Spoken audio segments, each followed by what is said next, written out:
मैं आपको बताना चाहता हूं 15 अगस्त 2016 को जब प्रधानमंत्री जी ने लाल किले की प्राचीर से पहली बार बलूचिस्तान का मुद्दा उठाया, उस दिन मैं शाम को एक अंग्रेजी चैनल पर डिबेट में था। मैं पहले भी बता चुका हूं और आप जाके चेक कर सकते हैं। उस समय वह टाइम्स नाउ पे उस समय अर्नब गोस्वामी वाली ही डिबेट में था। अब वहां वॉशिंगटन डीसी से एक बलूच नेता बैठे हुए थे, अहमद मुफ्ती खान, और पाकिस्तान की तरफ से जनरल शफकत सईद थे। अब उसने ये कहा, बलूच नेता ने, जो अमेरिका से बैठा था, कि इन दिस इंटायर रीजन, यानी रीजन जिसमें पाकिस्तान है, कहता है every country is having an identity, history and culture. उसने कहा कजाक से कजाकिस्तान है, उज्बेकों से उज्बेकिस्तान है, अफगानों से अफगानिस्तान है, बलूचों से बलूचिस्तान है। Then he said if there is any one fake country in this region which is having no identity and history, that is Pakistan. अब ये सुनने के बाद जो पाकिस्तान के प्रतिनिधि थे वो थोड़ा से नाराज हुए। उन्होंने कहा what you are saying, it means you are not Pakistani. अब देखिए बलूच नेता क्या कहता है, yes we are not Pakistani, we are Baloch. तो वो कहता है कि पाकिस्तानी नहीं तो आर यू हिंदुस्तानी।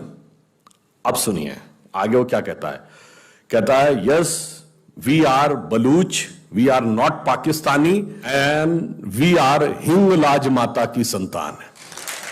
देखिए हिंगलाज माता का मंदिर बलूचिस्तान। अब सुनिए इसके बाद तो उसका आपा खो जाना स्वाभाविक था। अब वो अंग्रेजी चैनल में हिंदी पे आ गया, अब वो अबे तबे पे आ गया और उसने कहा अबे हिंगलाज माता क्यों, फिर भारत माता ही बोल दे। अब इसके बाद उस बलूच नेता ने बोला हां मैं फिर, उसने भी हिंदी में बोला, हां मैं फिर कहता हूं हम बलूच हैं, हम पाकिस्तानी नहीं हैं, हम हिंगलाज माता की संतान हैं और मुझे यह कहने में कोई गुरेज नहीं है, भारत माता की जय। वैसे ये बोलने के बाद उस डिबेट में क्या हुआ होगा आप समझ सकते हैं। फिर उनमें और पाकिस्तान के प्रतिनिधि में ऐसी लड़ाई हो गई कि हम लोग तो गायब हो गए।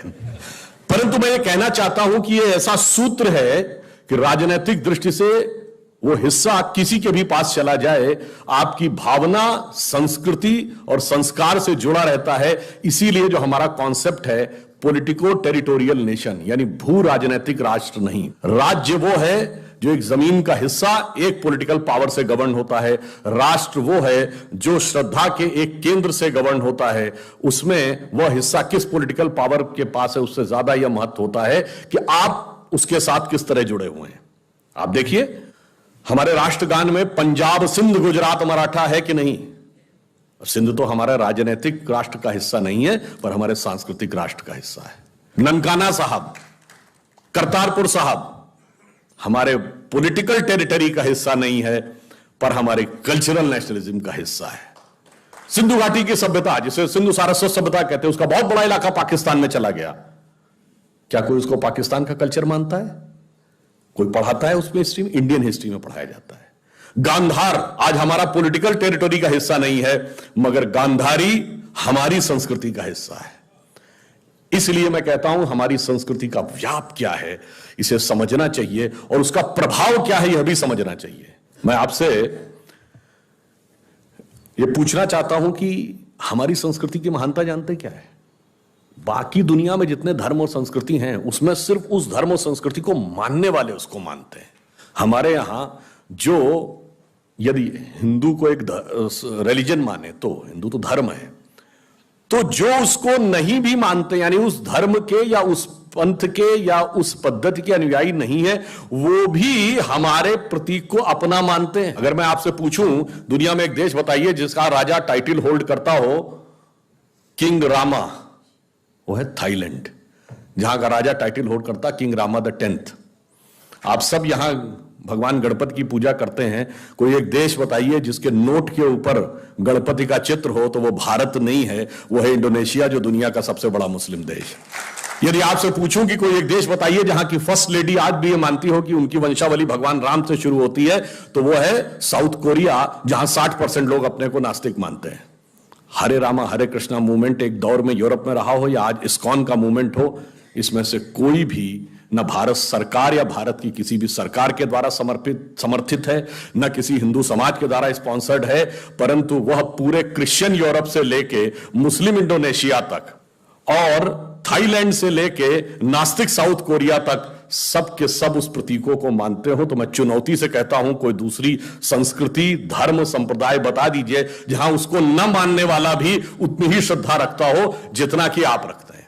अभी बैंकॉक में जाइए तो जो थाईलैंड के राजा का पुराना महल दिखाया जाता है, उसके चारों तरफ 256 गरुड़ बने हैं, और गाइड से पूछिए गरुड़ क्यों बने हैं, तो कहता है in our culture king is considered as incarnation of Hindu god Vishnu, and since Garuda is the vehicle of Vishnu, so entire palace is designed in such a way as if it is situated on the back of Garuda. आप बताइए, ये हमारा विस्तार। और इतना ही नहीं, अगर आपने कभी ध्यान दिया हो तो जाके देखिएगा, मंगोलिया में जितने बड़े बड़े मकबरे हैं, इंक्लूडिंग चंगेज खां का मकबरा, नेट पे जाके फोटो ही देख लीजिएगा, उसके बाहर त्रिशूल और श्रृंगी दोनों लगे हैं। क्यों? कभी पूछिए कि मंगोलों का धर्म क्या था, तो इतिहास जब पढ़ाते तेंद्रिन था। अरे भाई, तेंद्रिन कुछ नहीं था, तंत्र का ही अपभ्रंश तेंद्रिन था, और तंत्र के देवता शिव हैं, इसीलिए वहां पर त्रिशूल आपको दिखाई पड़ता।